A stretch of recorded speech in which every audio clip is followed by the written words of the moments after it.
What's up guys? So in today's video I'm going to show you how to replace the key fob battery for a Tesla Model S.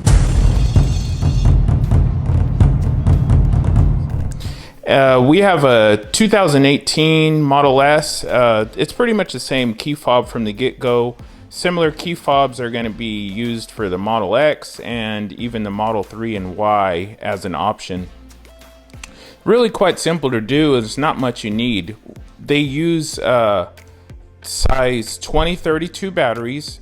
You're going to get these preferably online. I got this 5-pack on Amazon for basically what it would cost me for just one battery at a retail store. Then you're going to need something to pry it open with. For that, I suggest a small flat blade screwdriver, but you can get away with lots of other things. You want to be careful with it though, so using the right tools is always smart. Alright, it's real simple to do. Let's get to it. Basically all you do is flip it over, and then this side on ours where it says the Model S is actually what's going to come out. So you just take your screwdriver right here, pry under it like that, and bam, there's the battery itself. Then once you're at this step, you just want to reach under here, over here, just like that. The battery flies out. Take this new battery that I've got right over here, Energizer brand, and put it in the same way you found it.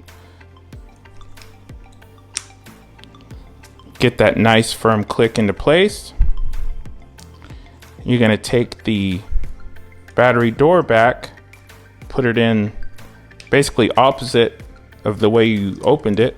This side goes in first, clicks in, and then you press the back. Just like that, it's done.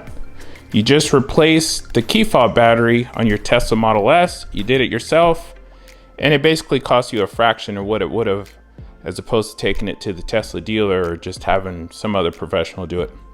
Alright, so that's going to do it for this one. Until next time, be sure to like, comment, subscribe, and stay tuned for lots more videos just like this. Peace.